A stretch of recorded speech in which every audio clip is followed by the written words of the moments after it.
दोस्तों जय श्री कृष्ण। अग्नि पुराण अध्याय 121 से 125। अध्याय 121 ज्योतिष विज्ञान, खगोल विज्ञान और ज्योतिषास्त्र। अग्निदेव ने कहा, मैं ज्योतिषास्त्र का वर्णन करूंगा जो शुभ अशुभ घटनाओं का भेद करने वाला है। ये 4 लाख ग्रंथों का सार है। इसे जानने से मनुष्य सर्वज्ञ हो जाता है। षष्ठक द्विद्वादशा तथा त्रिकोण में कन्याओं का विवाह नहीं करना चाहिए। अन्य दशाओं में तथा समसप्तक में भी सुख रहेगा। यदि द्वितीय व द्वादश भाव या त्रिकोण के स्वामियों में मित्रता हो या एकल स्वामी हो तो शत्रुता होने पर भी दाम्पत्य जीवन में खुशहाली रहेगी। ऐसी स्थिति में भी विवाह हो सकता है, परंतु षष्ठ अष्टम षष्ठक स्थिति में विवाह नहीं हो सकता। यदि विवाह हो भी जाए तो बृहस्पति या शुक्र अस्त होने पर वर वधू की मृत्यु हो जाती है। जब सूर्य बृहस्पति के घर में हो या बृहस्पति सूर्य के घर में हो तो विवाह शुभ नहीं होता है। जब ग्रह का गोचर एक भाव से दूसरे भाव में जाना या वक्री होना, ग्रह का वक्री होना हो तो विवाह को 3 पखवाड़े या 4 महीने के लिए टाल देना चाहिए। बृहस्पति के वक्री होने या गोचर में विवाह या व्रत नहीं करना चाहिए। चैत्र, अप्रैल, मई, पौष, जनवरी, फरवरी के रिक्ता दिनों 14, 9वीं और 14वीं तिथि या जब भगवान हरि विष्णु सो रहे हों या मंगलवार और रविवार को या अमावस्या के दिन विवाह करने से प्रतिकूल परिणाम मिलते हैं, लेकिन गोधूली का समय शुभ होता है। रोहिणी, उत्तरा, मूला, स्वाति, हस्त और रेवती नक्षत्रों में जब सूर्य तुला या मिथुन राशि में हो विवाह सराहनीय कहा जाता है। विवाह, कांछेदन, व्रत, जन्म से पूर्व लिंग निर्धारण संस्कार, शिशु को प्रथम बार भोजन कराना तथा मुंडन आदि संस्कारों में विद्धौष से बचना चाहिए।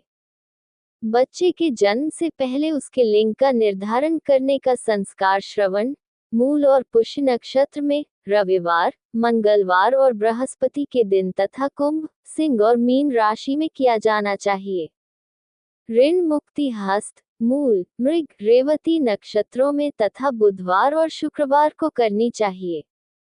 पान का पत्ता चबाना रविवार, सोमवार, गुरुवार और शुक्रवार को तथा मूल नक्षत्रों में करना चाहिए। बच्चे को पहला भोजन शुक्रवार या गुरुवार को या मीन राशि के शीर्ष नक्षत्र में, हस्त, चित्रा और स्वाति से शुरू होने वाले 5 नक्षत्रों में और रोहिणी और मृग शीर्ष से शुरू होने वाले 3 नक्षत्रों में किया जाना चाहिए। नए फल और भोजन अश्विनी या रेवती, पुष्य, हस्त, ज्येष्ठा, रोहिणी, श्रवण और अश्विनी नक्षत्रों में खाना चाहिए। स्वाति, सौम्य, ओरियन के सिर में 5 सितारों का नाम 3 पूर्व, पूर्वा फाल्गुनी, पूर्वा भाद्रपद और पूर्वाषाढ़ा, मघा, याम्य, भरणी और 3 श्रवण जिनसे शुरू होता है, जो शुभ हैं, उनमें औषधि देनी चाहिए। मंगलवार, रविवार या शनि के दिन निरोगी होकर स्नान करना चाहिए। मंगलवार के दिन 8 बार ह्री अक्षर और मध्य में शत्रु का नाम तथा 8 कोनों में 8 वसुओं के नाम तथा ह्री अक्षर लिखकर उसे गोरोचन तथा केसर के साथ गले में वस्त्र में धारण करना चाहिए।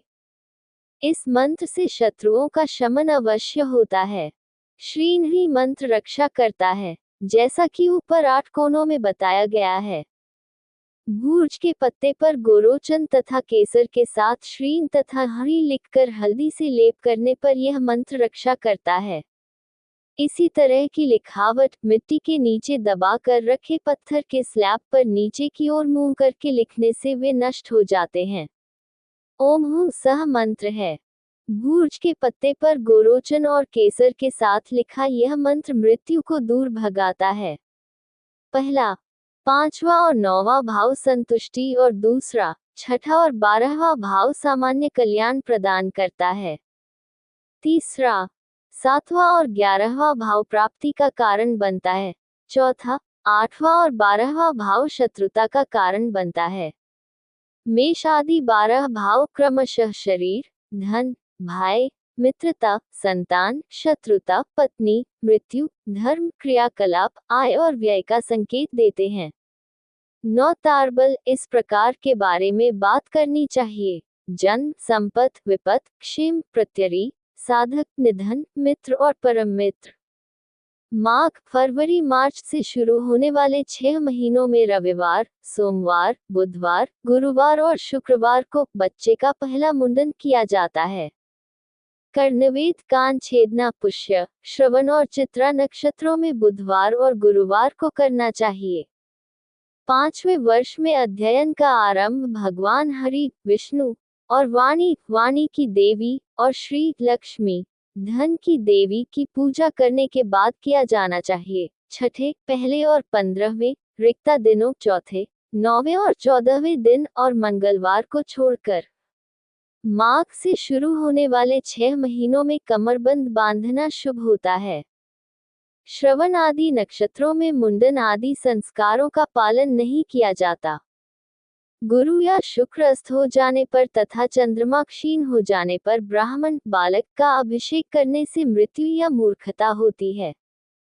विद्याध्ययन का समापन संस्कार शुभ दिन, मुंडन के लिए उपयुक्त नक्षत्र में, शुभ स्थान पर, शुभ घर में, उदित नक्षत्रों में करना चाहिए। अश्विनी, मघा, चित्रा, स्वाति, याम्य, भरणी, उत्तरा, पुनर्वसु तथा पुष्य नक्षत्रों में धनुर्विद्या की शिक्षा देना प्रशंसनीय है। जो मनुष्य जीवित रहना चाहता है उसे भरणी, आर्द्रा, मघा, आश्लेषा, कृत्तिका और उत्तरा फाल्गुनी नक्षत्रों में नए कपड़े नहीं पहनने चाहिए। बुधवार, गुरुवार और शुक्रवार को नए कपड़े पहनना विवाह के समय और अन्य उत्सवों में आपत्तिजनक नहीं है। रेवती, अश्विनी, धनिष्ठा, हस्त से आरंभ होने वाले 5 नक्षत्रों में शंख और मूंगा जैसे रत्न पहनना श्रेयस्कर है। भरणी, सर्प, धनिष्ठा, पूर्वा फाल्गुनी, पूर्वा भाद्रपद और पूर्वाषाढ़ा तथा वरुण, शतभिषिक नक्षत्रों में खरीदी गई कोई भी वस्तु विपत्ति लाती है, साथ ही इसकी बिक्री भी विपत्ति लाती है। अश्विनी, स्वाति, चित्रा, रेवती, शतभास्क नक्षत्रों में तथा रविवार को खरीदी गई कोई भी वस्तु लाभ देती है। इन नक्षत्रों के अनुसार बेची गई कोई भी वस्तु विपत्ति लाती है। भरणी नक्षत्र, 3 पूर्वा नक्षत्र, ऊपर श्लोक 33 देखें। आर्द्रा, आश्लेषा, मघा, स्वाति, कृत्तिका, ज्येष्ठा और विशाखा नक्षत्रों में नियोक्ता की सेवा नहीं करनी चाहिए। उत्तरा, श्रवण और शक्र, ज्येष्ठा नक्षत्रों में धन जमा किया जाता है, वस्तुएं दी जाती है या वापस ली जाती हैं। राजा का राज्याभिषेक इन नक्षत्रों में किया जाना चाहिए। चैत्र, अप्रैल, मई, ज्येष्ठ, जून, जुलाई, भाद्रपद, सितंबर, अक्टूबर, आश्विन, अक्टूबर, नवंबर, पौष, जनवरी, फरवरी और माघ, फरवरी, मार्च के अलावा अन्य महीनों में घर में प्रवेश करना पहली बार शुभ होता है। अश्विनी, रोहिणी, मूला, 3 उत्तरा, उत्तरा फाल्गुनी, उत्तरा भाद्रपद, उत्तराषाढ़ा, मृगशीर्ष, स्वाति, हस्त और अनुराधा नक्षत्रों में भवन का निर्माण कार्य प्रारंभ करना सराहनीय है। रविवार और मंगलवार को तालाब की खुदाई या महल के निर्माण के लिए नहीं करना चाहिए। इसी तरह जब बृहस्पति सिंह राशि में हो या बृहस्पति और सूर्य की युति हो या अंतर्मास हो या शुक्र गोचर में हो या अवरोही हो या अस्त हो तो घर का निर्माण नहीं करना चाहिए। इससे अग्नि से जलन, भय, बीमारी, राजा से कष्ट या धन की हानि होती है। घास को श्रवण आदि 5 नक्षत्रों में एकत्रित करना चाहिए। धनिष्ठा, उत्तरा और वरुण, शतभिषिक नक्षत्रों में नए घर में प्रवेश करना चाहिए। नाव बनाने के लिए दूसरा, तीसरा, 5वां, 7वां और 13वां दिन श्रेयस्कर है। राजा को हस्त, रेवती और अश्विनी नक्षत्रों में देखना चाहिए। 3 उत्तर, उत्तराषाढ़, उत्तरा फाल्गुनी और उत्तरा भाद्रपद, धनिष्ठा, आर्द्रा, कृत्तिका, सौम्या, मृगशीर्ष में तीर्थयात्रा की गई। विशाखा, आश्लेषा और अश्विनी समृद्धि प्रदान करती हैं। उत्तरा, रोहिणी, शनि वाली चतुर्दशी, श्रवण, हस्त, चित्रा, वैष्णवी नक्षत्रों में गायों को नहीं चराना चाहिए। स्वाति, उत्तरा, रोहिणी, मृग, पुनर्वासा, श्रवण, हस्त नक्षत्रों में गौशाला में प्रवेश नहीं करना चाहिए। कृषि कार्य पुनर्वसु, उत्तरा, स्वाति, भग, पूर्वा फाल्गुनी, मूल, इंद्र, पूर्वाषाढ़ और वरुण शतभिषिक नक्षत्रों में अथवा गुरुवार, शुक्रवार, सोमवार या रविवार को अथवा वृषभ, कन्या और मिथुन राशियों में करना चाहिए। सौभाग्य चाहने वाले को मंदारा, मूंगे के अलावा अन्य बीज दूसरे, तीसरे, पांचवें, सातवें, 10वें और 13वें दिन तथा रेवती, रोहिणी, इंद्र, पूर्वाषाढ़ा, अग्नि, कृत्तिका, हस्त, मैत्र, अनुराधा और उत्तरा नक्षत्रों में बोना चाहिए। अनाज की कटाई रेवती, हस्त, मूल, श्रवण नक्षत्रों में करनी चाहिए। भग, पूर्वा फाल्गुनी इक्वल्स पूर्वा फाल्गुनी, मैत्र, अनुराधा, पितृदेव, मघा और सौम्या मृगशीर्ष। इन्हें मृगशीर्ष के उदय होने पर या हस्त, चित्रा, अदिति, पुनर्वसु, स्वाति, रेवती या श्रवण के तीनों नक्षत्रों में या स्थिर राशि में या गुरुवार, शुक्रवार और बुधवार को या याम्य, भरणी, अदिति, पुनर्वसु, मघा, ज्येष्ठा और उत्तरा नक्षत्रों में घर में लाना चाहिए। निम्नलिखित मंत्र एक पत्ते पर लिखकर 3 पूर्वाषाढ़ा, पूर्वा फाल्गुनी और पूर्व भाद्रपद, विशाखा, धनिष्ठा और वरुण शतभिषिक नक्षत्रों में अनाज के ढेर के बीच रखने से अनाज की वृद्धि होती है। ओम, धन के दाता और समस्त धन के स्वामी को नमस्कार करता हूँ। मुझे धन दो। आहुति, हे देवी इला लक्ष्मी, जो संसार को समृद्ध बनाती हैं, इच्छा का अवतार, मुझे नए वर्ष में धन प्रदान करें। आहुति, बुद्धिमान लोग जानते हैं कि ऊपर दिए गए 6 नक्षत्रों में अन्न निकालना चाहिए। जब सूर्य कर्क राशि में हो, तब तालाब, बगीचे और देवताओं की प्रतिमाएं पवित्र करनी चाहिए। जब सूर्य मिथुन राशि में हो और अमावस्या के बाद 12वां दिन हो, तब चक्रपाणी चक्रधारी विष्णु को हमेशा नीचे रखना चाहिए। जब सूर्य सिंह और तुला राशि में हो और अमावस्या के बाद के 2 द्वादशी दिन हो, तो पहला दिन भगवान इंद्र के उठने का दिन होता है और दूसरा दिन भगवान हरि के जागने का दिन होता है। इसी प्रकार जब सूर्य कन्या राशि में प्रवेश करता है, तब दुर्गा को जगाया जाता है।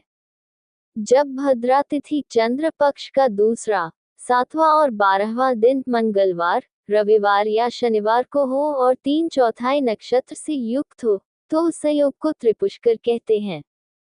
सभी अनुष्ठान तब करने चाहिए जब चंद्रमा और तारा शुद्ध हों। जिनकी कुंडली में चंद्रमा लग्न से छठे, 7वें, 10वें या 11वें भाव में स्थित हो, उनके लिए समृद्धि की भविष्यवाणी करनी होती है। शुक्ल पक्ष की द्वितीया, पंचमी और नवमी तिथि शुभ फल देने वाली होती है। ये नक्षत्र मित्रवत, अत्यंत मित्रवत, धन और कल्याण आदि देने वाले माने जाते हैं। जो मित्रवत कहलाता है, वह अपने उदय से मृत्यु का कारण बनता है। जो अनिष्टकारी है, वह धन का नाश करता है। जो प्रत्यरीक शत्रु है, उसे मृत्यु का कारण जानना चाहिए। जो नाश करने वाला है, उसमें मनुष्य की मृत्यु होती है। कृष्ण पक्ष की अष्टमी से लेकर शुक्ल पक्ष की अष्टमी तक का समय चंद्रमा क्षीण माना जाता है और उसके बाद पूर्ण माना जाता है। यदि सूर्य वृषभ या मिथुन राशि में हो और बृहस्पति मृगशीर्ष या ज्येष्ठा नक्षत्र में हो तथा पूर्णिमा गुरुवार को हो, तो इसे महाज्येष्ठी कहते हैं। ज्येष्ठ माह जून जुलाई की पूर्णिमा के दिन जब बृहस्पति और चंद्रमा ज्येष्ठा नक्षत्र में होते हैं और सूर्य रोहिणी नक्षत्र में होता है, तो इसे महाज्येष्ठी भी कहा जाता है। इंद्र की ध्वजा को आधार पर लगाकर स्वाति नक्षत्र में फहराना चाहिए। 1 सप्ताह के पश्चात अश्विनी नक्षत्र तथा सिंह राशि में इसे नीचे उतार लेना चाहिए। जब सूर्य राहु द्वारा ग्रहण किया जाता है तो कोई भी दान सोने के समान माना जाता है। सभी ब्राह्मण ब्रह्मा के समान हैं और सभी जल गंगा के समान हैं। हे ब्राह्मणों, सूर्य का विभिन्न राशियों में प्रवेश ध्वांक्षी, महोदरी, घोरा, मंदा, मंदाकिनी और राजसी नामों से जाना जाता है। यदि सूर्य बालव, कौलव और तैतिल करण में एक राशि से दूसरी राशि में गोचर करे तो लोग सुखी होते हैं। यदि सूर्य गर, वाव, वणिक, विष्टि, किंतुक और शकुन नामक नक्षत्रों में प्रवेश करे तो लोग दरिद्रता और राजा द्वारा उत्पीड़न से पीड़ित होंगे। यदि सूर्य चतुष्पद, विष्टि या वाणिज्य करण 6 या दिन के विभाजन में लेटा हुआ गोचर करता है तो यह अकाल या राजाओं के बीच युद्ध या पति पत्नी के बीच झगड़े का कारण बनेगा। यदि सूर्य जन नक्षत्र में रहे तो रोग या मानसिक पीड़ा होती है, जबकि कृत्तिका और रोहिणी नक्षत्रों में रहने पर क्रमशः 9 रातों और 3 रातों तक दुख होता है। ऐसा कहा जाता है कि मृगशिरा में गोचर करने से 5 रात्रि तक, तृतीया में मृत्यु तक, पुनर्वसु या पुष्य में 7 रात्रि तक दुख होता है। आश्लेषा में प्रवेश करने से 9 रात्रि तक, मघा में मृत्यु पर्यंत, पूर्वा फाल्गुनी में 2 मास तक तथा उत्तरा में 15 दिन तक दुख होता है। जब तक सूर्य हस्त नक्षत्र में रहता है, चित्रा, स्वाति तथा विशाखा नक्षत्र क्रमशः पखवाड़े, 2 मास तथा 20 दिन तक दुख देते हैं। अनुराधा, ज्येष्ठा, मूल और पूर्वाषाढ़ा नक्षत्रों में इसका गोचर क्रमशः 10 दिन, 1 पखवाड़ा, कोई राहत नहीं या 15 दिन तक दुख का कारण बनेगा। उत्तरा, श्रवण, धनिष्ठा और शतभिषक नक्षत्रों में सूर्य का गोचर क्रमशः 20 दिन, 2 महीने, 15 दिन या 10 दिन तक दुख का कारण बनेगा।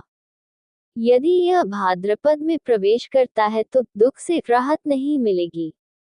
उत्तरा, रेवती और अश्विनी नक्षत्रों में सूर्य का गोचर क्रमशः 15 दिन, 10 दिन या 1 दिन तक दुख का कारण बनेगा। भरणी नक्षत्र में इसका गोचर प्राणों को संकट देने वाला होता है तथा गायत्री मंत्र से आहुति देने से यह शुभ हो जाता है। ब्राह्मण को 5 प्रकार के अनाज, तिल, घी सहित गाय दान करने से दुष्ट प्रभाव शमन होता है। सूर्य, चंद्रमा, मंगल, बुध, शनि, बृहस्पति, राहु और शुक्र का प्रभाव काल क्रमशः 6, 15, 8, 17, 10, 19, 12 और 21 वर्ष है। अध्याय 122 पंचांग। पंचांग नोट, पंचांग या प्रत्येक दिन के लिए समय की गणना के 5 पहलू हिंदू पंचांगों में गणना और दर्ज किए गए हैं। वारा, सप्ताह का दिन। तिथि, चंद्र दिवस। नक्षत्र, वह नक्षत्र जिसके माध्यम से चंद्रमा घूमता है। योग, सूर्य और चंद्रमा के देशांतरों का योग। और करण, आदि तिथि। इन सभी गणनाओं का धार्मिक और अनुष्ठानिक महत्व है। इस अध्याय के सभी श्लोक अत्यंत गूढ़ प्रकृति के हैं और दार्शनिक सूक्तियों की तरह वास्तव में व्यक्त की गई बातों से कहीं अधिक अर्थ रखते हैं और उन्हें उचित स्पष्टीकरण के साथ ही सही ढंग से समझा जा सकता है।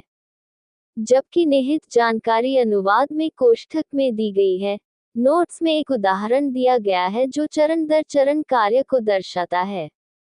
भगवान अग्नि ने कहा, समय की गणना संचित वर्षों, महीनों आदि की संख्या से की जाती है, जो युग से लेकर विचाराधीन समय तक होती है। मैं समय की गणना में शामिल गणना को प्रस्तुत करूंगा। संचित यानी बीते हुए वर्षों की संख्या आवश्यक समय बिंदु तक को 12 अर्कात से गुना किया जाना चाहिए और वर्तमान वर्ष में चित्रा से बीते महीनों की संख्या को उत्पाद में जोड़ा जाना चाहिए। प्राप्त राशि को दोगुना करके 2 स्थानों पर रखा जाता है। एक में 4 वेद और दूसरे में 865 पंचांगिष्ट जोड़े जाते हैं। बाद वाली संख्या को 60 से विभाजित किया जाता है और भागफल को पहले वाले में जोड़ा जाता है, जबकि शेष को दूसरे वाले के रूप में रखा जाता है। परिणामी को गुण कहा जाता है। गुण को 3 स्थानों पर रखा जाता है, एक दूसरे के नीचे सर्पिल शैली में। प्रत्येक को पिछले वाले के दाईं ओर 1 कदम लिखा जाता है। मध्य को 8 वसूत से गुना किया जाता है और गुणनफल को फिर से 4 वेद से गुना किया जाता है। स्तंभों को जोड़ना है और फिर से ऊपरी, मध्य और निचला के रूप में लिखा जाता है। निचले भाग से 398 अष्टरंध्र अग्नि और मध्य से 87 क्षैत्रसष्टिक घटाएं। मध्य और निचले को 60 से भाग दें और भागफल को पिछले भाग में जोड़ें, शेष को उनके स्थान पर रखते हुए। वार तिथि सुधार। प्रथम अर्थात ऊपरी को 7 से भाग देने पर तिथि के लिए सप्ताह दिन स्थिरांक प्राप्त होगा। भागफल को अब कोई उपयोग न होने के कारण खारिज कर दिया जाना चाहिए। परिणामी को तिथि नाडिकों के लिए वार सुधार के रूप में उपयोग किया जाना चाहिए। नक्षत्र योग स्थिरांक। ऊपर प्राप्त गुण को 2 से गुना करना है और दूसरे अंक से 3 घटाना है। गुण को परिणाम से पहले सर्पिल शैली में सेट किया जाता है। 30 खराम को अंतिम अंक के नीचे और 6, 12 और 8 रस अर्क अष्ट को क्रमशः 3 अंकों के नीचे और स्तंभों को 60 से विभाजित करके जोड़ा और ऊपर उठाया जाता है, सेट किया जाता है। पहले अंक को 28 से विभाजित करें और इसे तिथि के लिए सुधार श्लोक 4a में प्राप्त के नीचे रखें। जोड़ें और परिणाम को दूसरे ऊपरी के रूप में लें।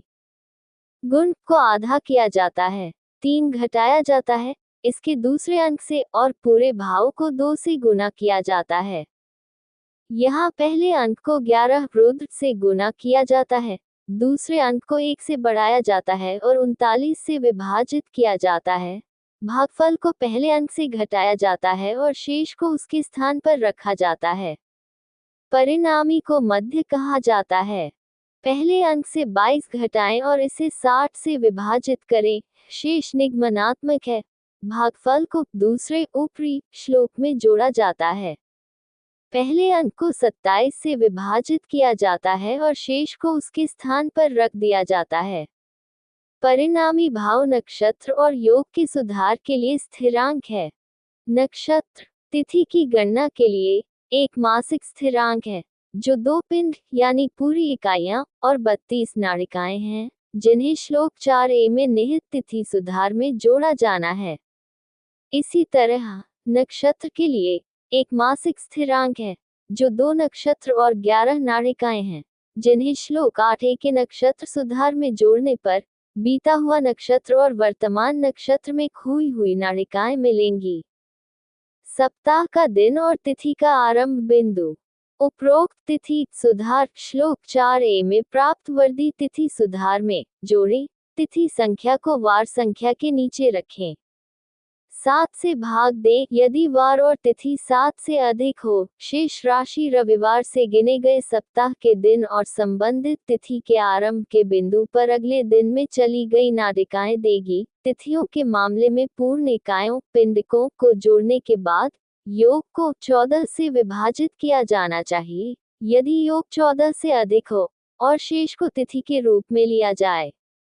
सत्य तिथि संशोधन। नाड़िकाओं में 14 तिथियों के लिए संशोधन क्रमशः घटा बड़ा बड़ा घटा घटा घटा और इसी प्रकार होगा, जबकि 14वीं तिथि के लिए संशोधन 0 है। 13वीं और पहली तिथि के लिए संशोधन 5 विनाडिकाएं क्रमशः घटाव और धनात्मक है। 12वीं और दूसरी के लिए 10 विनाडिकाएं, 11वीं और तीसरी के लिए 15 विनाडिकाएं, 10वीं और चौथी के लिए 19 विनाडिकाएं, 9वीं और 5वीं के लिए 22 विनाडिकाएं, 8वीं और छठी के लिए 24 विनाडिकाएं और 7वीं के लिए 25 विनाडिकाएं। इन खंडकों सुधार अंशों को पिंडकों पूर्ण इकाइयों पर उचित रूप से लागू किया जाना चाहिए। विकला सुधार। तीनों कर्कट, सिंह और कन्या के मामले में राशियों को क्रमशः 6 ऋतु, 4 वेद और 3 त्रय से विभाजित करें। तुला, वृश्चिक और धनु के मामले में क्रमशः विपरीत रूप से अर्थात 3, 4 और 6 से विभाजित करें। मकर, कुंभ और मीन के मामले में क्रमशः 3, 4 और 6 से विभाजित करें। और मेष, वृषभ और मिथुन के मामले में क्रमशः विपरीत दिशा में विभाजित करें अर्थात 6, 4 और 3 से। विकल्पों में सुधार, जो कि मेष आदि तीनों के मामले में सकारात्मक है, 50 ख ईशु 40 ख युग और 12 मित्र हैं। कर्कट आदि तीनों के मामले में यह विपरीत क्रम में है अर्थात 12, 40 और 50, लेकिन सकारात्मक तुला आदि तीनों के मामले में ये 50, 40 और 12 है। नकारात्मक और मकर आदि तीनों के मामले में यह 12, 40 और 50 नकारात्मक है। विकला सुधार का अनुप्रयोग। विकला सुधार तिथि को 4 से गुना करके लागू किया जाना है। तिथि के बीत चुके और बीतने वाले भागों के बीच लिप्टों यानी कलाओं के अंतर से उनकी 11 विकलाओं को गुना करें और 60 से भाग दें।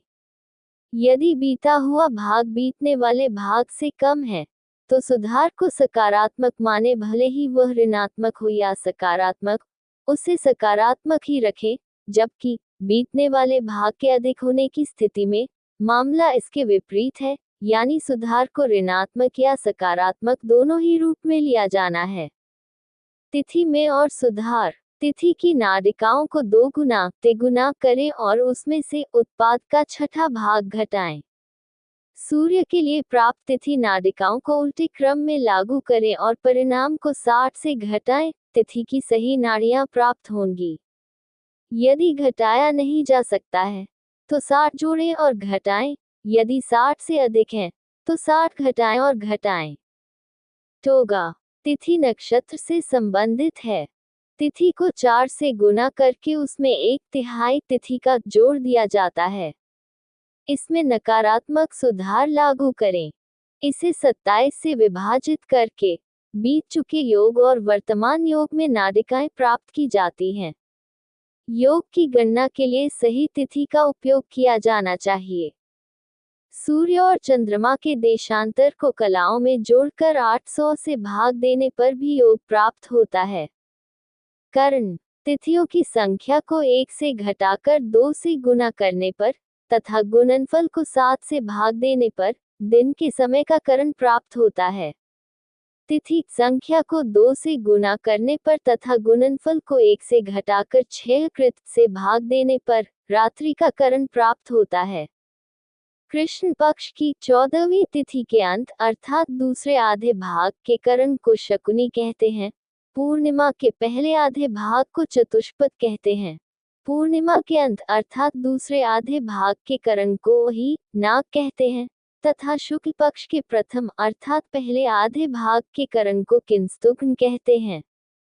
अध्याय 123 स्वरोदय चक्र आदि का वर्णन। अग्निदेव ने कहा, मैं सैन्य अभियान में विजय और कल्याण जानने के लिए स्वरोदय चक्र का वर्णन करूंगा।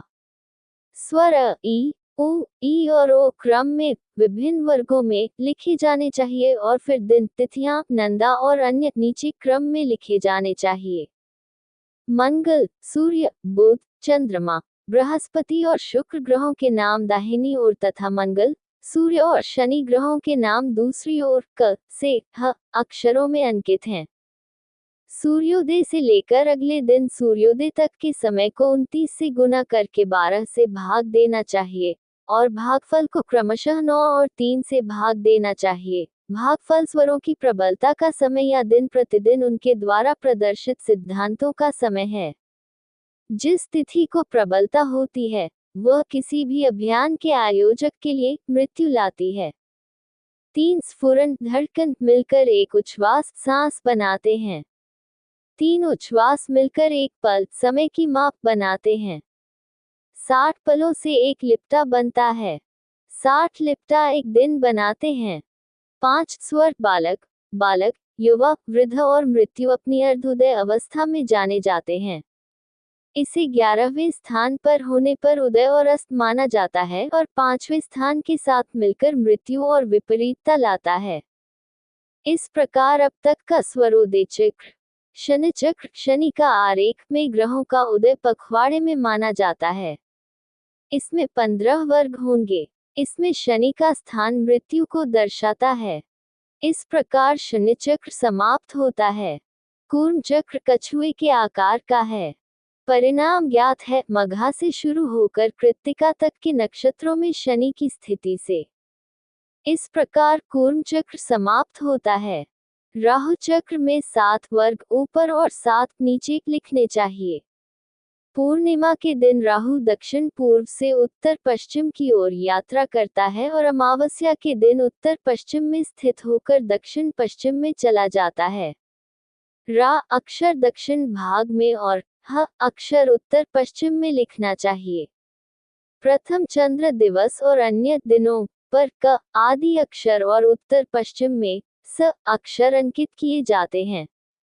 जब ये राहु के सामने होता है तो यह विपरीत परिणाम लाता है। पूर्णिमा के दिन और दक्षिण पूर्व में यह विष्टि होता है। पूर्व में और तीसरे दिन ये कराली होता है। दक्षिण में और 7वें दिन ये घोरा कहलाता है। उत्तर पूर्व में और 10वें दिन ये सौम्य कहलाता है। 14वें दिन उत्तर पश्चिम की ओर, चौथे दिन पश्चिम की ओर, 8वें दिन दक्षिण की ओर और 11वें दिन यात्रा करने से बचना चाहिए। 15 मुहूर्त 48 मिनट की अवधि के नाम है रौद्र, श्वेत, मैत्र, सरभट, सावित्र, विरोचन, जयदेव, अभिजीत, रावण, विजया, निंदिन, वरुण, यम, सौम्य और भाव। रौद्र में उग्र कर्म, श्वेत में स्नान, मैत्र में कन्या विवाह, सारभट में शुभ कर्म, सावित्र में स्थापना, विरोचन में राज संबंधी कर्म, जयदेव में विजय कर्म, रावण में युद्ध, विजय में कृषि और वाणिज्य, निंदिन में पगड़ी पहनना, वरुण में तालाब खुदवाना, यम में संहार कार्य और सौम्य में शुभ कार्य करने चाहिए। योग समय का विभाजन उनके नामों से अच्छे या बुरे का संकेत देने के लिए जाने जाते हैं। राहु आरोही नोट पूर्व से उत्तर पश्चिम और फिर दक्षिण की ओर यात्रा करता है। दक्षिण से ये उत्तर पूर्व की ओर जाता है और उत्तर पश्चिम से पश्चिम, फिर दक्षिण पूर्व, फिर 3 घटिकाओं तक उत्तर की ओर, फिर 4 घटिकाओं के बाद ये संयोग के बिंदु को प्रभावित करता है। इस प्रकार राहु चक्र समाप्त होता है। विजय के लिए निम्नलिखित उत्कृष्ट जड़ी बूटियों को धारण करना चाहिए: चंडी, इंद्राणी, वाराही, मुसली, गिरिकर्णिका, बाला, अतिबला, क्षीरी, मल्लिका, युथिका, श्वेतार्क, शतावरी और गुडुची।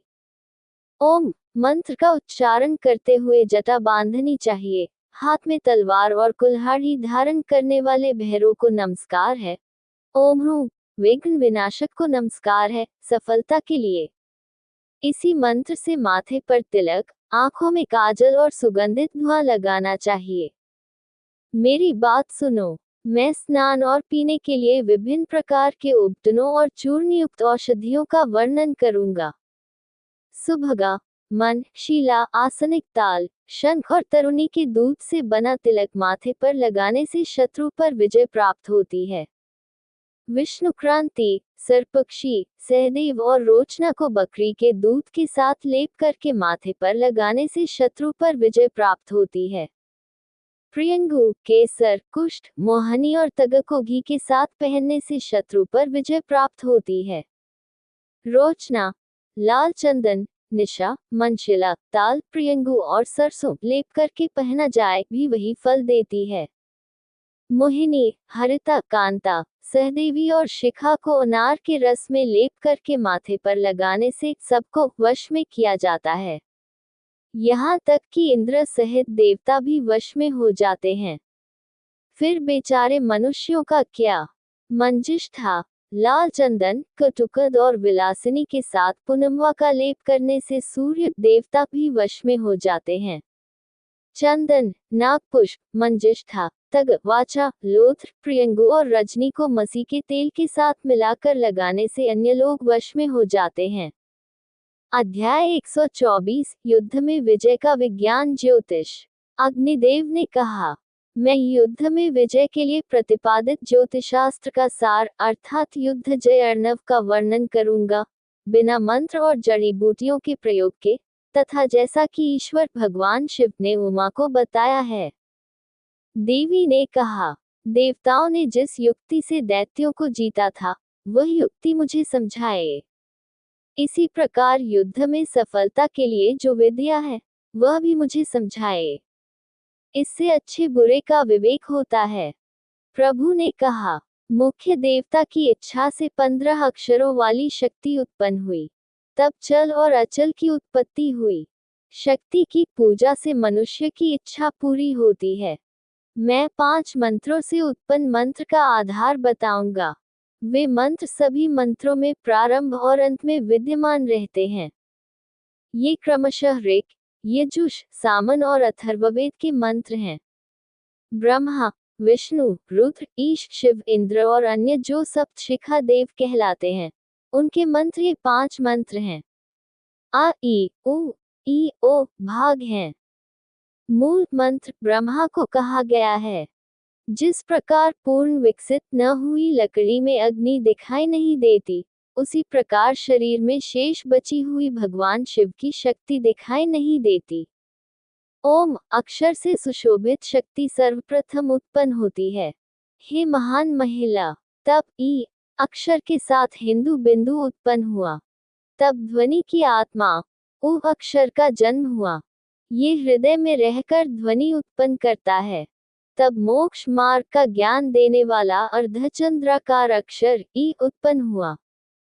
अ अक्षर जो भोग और मुक्ति देने वाला सर्वोच्च अक्षर है, प्रकट हुआ। अ अक्षर भगवान के नियंत्रण में है। इसे कर्म निरोध के अंग के रूप में स्मरण किया जाता है। सुगंध रहस्यमय अक्षर न प्राण जीवन श्वास इरा शरीर में एक नलिका और स्थिर रूप में जानी जाने वाली शक्ति इसमें विश्राम करती है। ई अक्षर को स्थिर भाग के रूप में जाना जाता है। सार अपान शरीर में 5 प्राणवायुओं में से एक, पिंगल शरीर में एक नलिका शक्ति जिसे क्रूरा के रूप में जाना जाता है और रहस्यमय अक्षर ई अंदर एकजुट रहते हैं।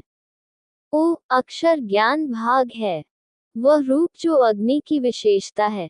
रहस्यमय अक्षर र समाना शरीर में 5 प्राणवायुओं में से एक, गांधारी शरीर में एक नलिका और शक्ति दमनी उसमें विश्राम करती है। ई अक्षर शांत भाग है। स्पर्श की इंद्रिय जो वायु उदान शरीर में 5 प्राणवायुओं में से एक, कला शरीर के नलिका अंगों में से एक और ऊर्जा जिसे क्रिया कहते हैं उसमें विश्राम करती है की विशेषता है। ओम अक्षर शांत भाग से परे है। ध्वनि जो आकाश और व्यान शरीर में 5 प्राणवायुओं में से एक उसमें विश्राम करती है की विशेषता है। उपर्युक्त अक्षर 5 प्रकार के हैं। मंगल, बुध, बृहस्पति, शुक्र और शनि ये ग्रह क्रमशः अ आदि अक्षरों के आधिपत्य में हैं। इनके नीचे क आदि अक्षर रखे गए हैं। चर अचर संसार की वस्तुओं से संबंधित सब कुछ इन्हीं के द्वारा जाना जाता है। मैं ज्ञान आधार का वर्णन करूंगा। प्रणव अक्षर ओम को भगवान शिव कहा गया है। जब हम उमा कहते हैं तो इसका अर्थ है शिवजी और उनकी पत्नी उमा। उमा शिवजी की शक्ति है। ये शक्ति वामन, ज्येष्ठा और रौद्री के रूप में रहती है। ब्रह्मा, विष्णु और रुद्र के रूप में ये 3 गुणों में रहती है। सृष्टि आदि 3 गुण हैं। 3 नाड़ियां हैं जो रत्न के समान हैं। प्रणव स्थूल और सूक्ष्म है, जो क्रमशः उच्चतम और निम्नतम है।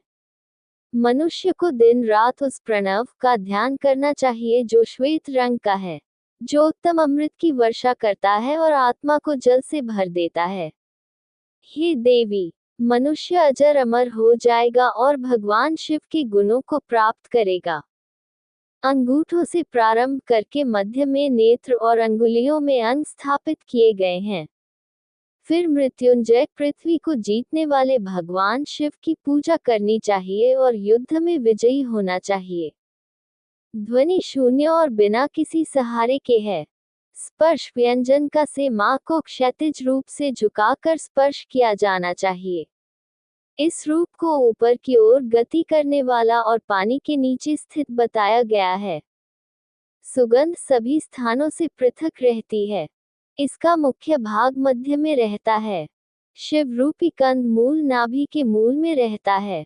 ऊर्जा से युक्त इस संरचना में चंद्रमा, सूर्य और भगवान हरि विष्णु का वास है। ये 10 वायुओं और 5 प्राथमिक तत्वों से संपन्न है। वह कंदमूल जो भगवान शिव की आत्मा है, वह प्रलयनकारी अग्नि के समान चमकती हुई है। वह स्थावर जंगम समस्त जीव जगत का जीवन है। जब वह अग्निरूपी आत्मा नष्ट हो जाती है तो मैं समझता हूँ कि वह मर गई है। अध्याय 125 युद्ध में सफलता पाने वाले विभिन्न चक्र युद्ध जय। प्रभु ने कहा, ओम ह्री देवी कर्णमोतानी, विभिन्न रूपों में प्रकट, कई दांतों वाली, ह्रू फट ओम हा, ओम भक्षण भक्षण, कट कट, चूसो चूसो, ह्रू फट नमस्कार। जब यह मंत्र क्रोध और लाल आंखों वाले व्यक्तियों द्वारा दोहराया जाता है तो यह मृत्यु या पतन उनके शत्रु का या स्तब्ध उनकी मानसिक क्षमता लाता है। देवी कर्णमोतिनी का महान मंत्र सभी जातियों का रक्षक है। मैं स्वरोदिक ध्वनि का विज्ञान पर आधारित 5 सिद्धांतों के उदय का वर्णन करूंगा। वायु नाभि और ताप के बीच के स्थान में चलती है। युद्ध आदि के समय इसे दोहराना चाहिए। इससे शत्रु के कान और आंखें भेद जाएंगी। सिद्धि प्राप्त करने वाले को मंत्र जपने तथा अग्नि में आहुति देने में तत्पर रहना चाहिए। जब वायु हृदय से नीचे गुदा में तथा ऊपर कंठ में चले तब शत्रुओं को ज्वर पहुंचाने या उनका वध करने का कार्य करना चाहिए। जब वायु कंठ से होकर बहती है तब साधक को शांति और समृद्धि प्रदान करने वाले अनुष्ठान करने चाहिए। जब भौहों से नासिका तक गंध वायु प्रवाहित होती है तब साधक को दिव्य स्तवन या आहरण का अभ्यास करना चाहिए। इसमें कोई संदेह नहीं है कि गंध में मन को लीन करने से मनुष्य को लकवाग्रस्त होने में सहायता मिलती है। साधक को लकवाग्रस्त करने और लकवाग्रस्त करने की क्रियाएं करनी चाहिए। इसके लिए उसे पवन मंडल में चंडा, घंडा, कराली, सुमुखी, दुर्मुखी, रेवती, प्रथमा और घोरा इन देवताओं की पूजा करनी चाहिए। जो देवियां मंत्र सिद्ध करती हैं वे तेजस्विता से युक्त रहती हैं। वे हैं सौम्या, भीषणी, जया, विजया, अजिता, अपराजिता, महाकोटि और रौद्री। ये देवियां शुष्क शरीर धारण करती हैं और प्राण हर लेती हैं। सार में स्थित देवियां हैं विरूपाक्षी, परा, दिव्या, आकाशमाताएं, संहारी, दृष्टला और शुष्क रेवती। पिपीलिका, पुष्टिहरा, महापुष्ट प्रवर्धना, भद्राकाली, सुभद्रा, भद्राभिमा, सुभद्रिका, स्थिरा, निष्ठुरा, दिव्या, निष्कंपा और गादिनी ये गंध के मंडल में रहने वाली देवियां हैं। ये 32 माताएं 8-8 मंडलों में निवास करती हैं। संसार में केवल एक ही सूर्य और एक ही चंद्रमा है। इनमें से प्रत्येक देवी पृथ्वी पर प्रत्येक पवित्र स्थान की अधिष्ठात्री हैं। एक विश्वव्यापी प्राण शक्ति सृजित प्राणियों में विभिन्न चक्रों में विभाजित रहती है। वह बाएं और दाएं में विभाजित होने के कारण 10 गुना रूपों में रहती है। वे ब्रह्मांड के कपाल कप से तत्वों के वस्त्र से घिरे हुए परम अमृत रहस्यात्मक बूंदे पीते हैं। युद्ध में विजय दिलाने वाले उन 5 अक्षर समूहों को सुनो। अक्षर ए का सी टी ए टा पा य और श को पहला समूह कहा जाता है। अक्षर आई खा चा ठ था फा र और श रू दूसरा समूह। अक्षर उ ग जा ड दा ब ला और सा रू तीसरा समूह।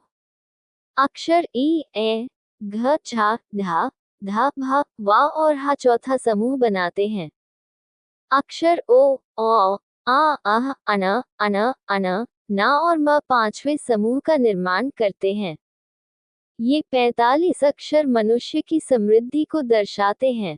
प्रत्येक समूह के ये अक्षर क्रमशः बालक, युवा, वृद्ध, मृत्यु, आत्मपीड़ा, क्षीणता, उदासीनता और विध्वंसक के रूप में जाने जाते हैं।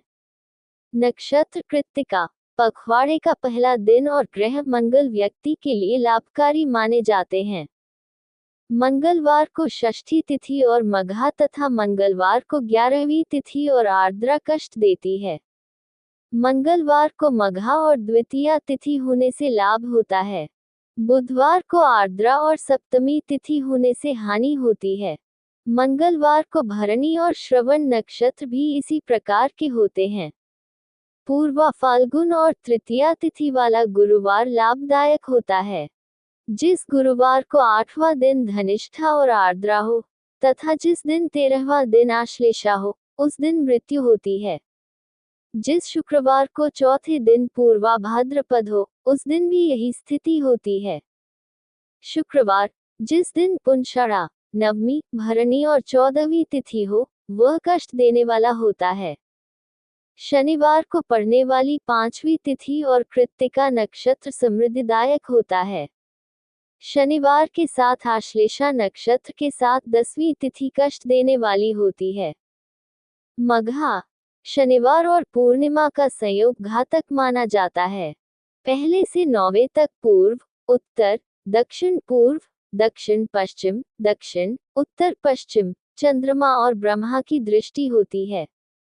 यदि वे राशियों क्रांतिवृत्त का कृत्रिम विभाजन के साथ साथ पूर्णता प्रदान करने वाले ग्रहों के साथ दृष्टि रखते हैं। मेष से कुंभ तक के 4 नक्षत्र पूर्ण होने पर विजय तथा अन्यथा मृत्यु का कारण बनते हैं। सूर्य आदि की अनुपस्थिति तथा उनके पूर्ण होने की गणना विधिवत करनी चाहिए। युद्ध के मामले में सूर्य का कोई प्रभाव नहीं होता। चंद्रमा पराजय को शांत करने के लिए प्रभाव डालता है। आपको ये जान लेना चाहिए कि मंगल दंगा करवाता है। बुध प्रभाव इच्छा पूर्ति के लिए प्रभाव डालता है। बृहस्पति सफलता पाने के लिए प्रभाव डालता है। शुक्र मानसिक सुख पाने के लिए प्रभाव डालता है। शनि युद्ध में पराजय पाने के लिए प्रभाव डालता है। पिंगल चक्र में सूर्य जिस नक्षत्र में घूमता है, उसे चेहरे, आंखों, माथे, सिर, हाथों, जांघों और पैरों पर मानव आकृति के आकार में व्यवस्थित किया जाना चाहिए।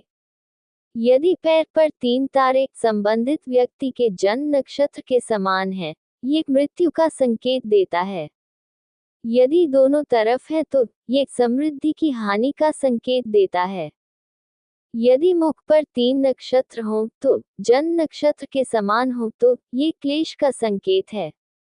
यदि सिर पर तीनों नक्षत्र हों तो ये किए गए कार्य की असफलता का संकेत है, और सिर पर तीनों नक्षत्र हों तो ये फलदायक है। मैं अब राहु चक्र का वर्णन करूंगा।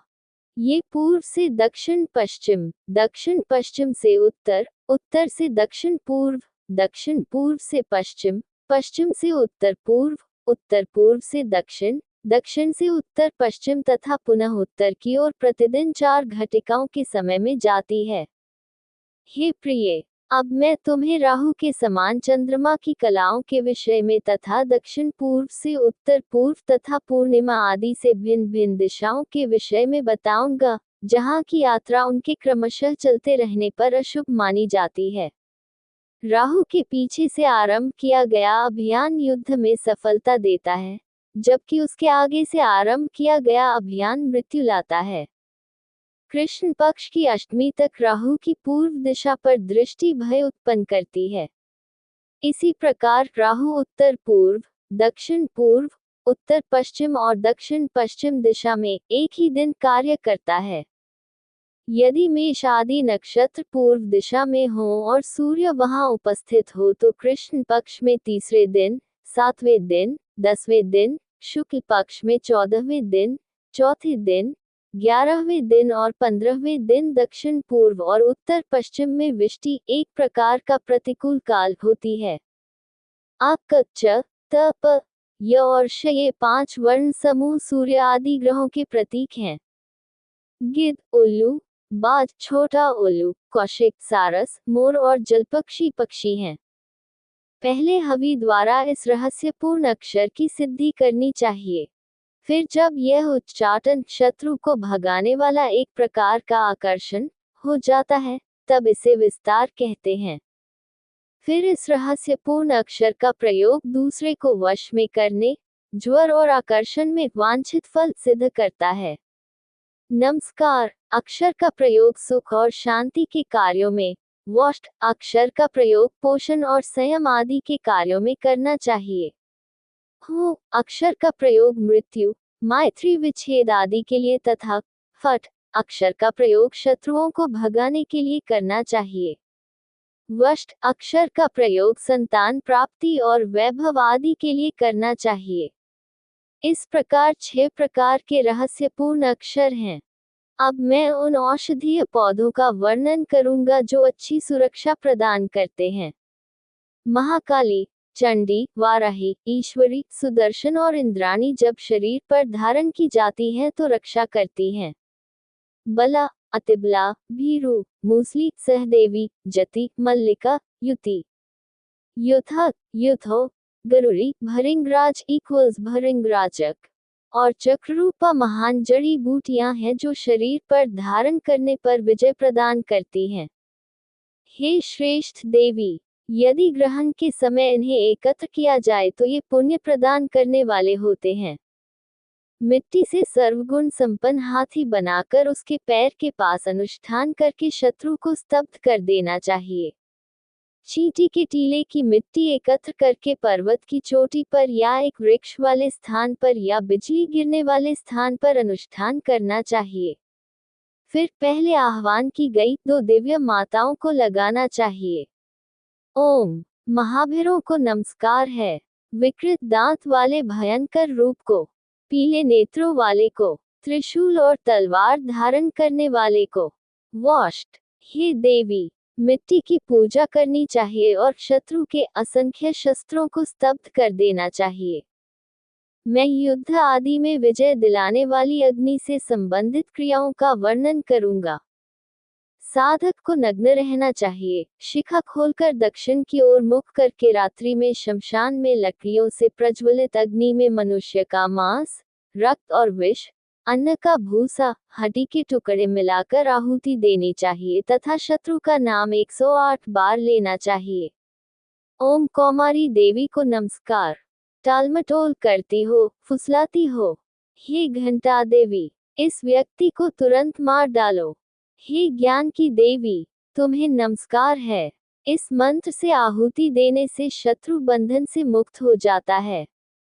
ओम। सुदृढ़ शरीर वाला, भयंकर मुख वाला, सांवले रंग वाला, भयानक मुख वाला, खड़े रोम वाला, महान बल वाला, लाल मुख वाला, जिह्वा के समान बिजली वाली, सर्वाधिक भयंकर, बड़े बड़े दांतों वाला, भयानक रूप वाला, युद्ध में अत्यंत दृढ़ता से प्रहार करने वाला, लंका नगरी तक पुल बनाने वाला, पर्वत को ढोने वाला, आकाश में विचरण करने वाला। हे प्रभु, आप आए। महान बलवान, वीर, भैरव अपनी उपस्थिति प्रकट करते हैं। हे महान रौद्र भयंकर, आप आए। आप इस व्यक्ति को लंबी पूंछ से घेर ले, छेद दे और कुचल दे। ह्रीं फट। हे देवी, 138 बार उपरोक्त से आहुति देनी चाहिए। हनुमत, बंदरमुख वाले देवता, सभी कार्यों को सिद्ध करते हैं। चित्र में हनुमत को देखकर शत्रुओं का नाश हो जाता है।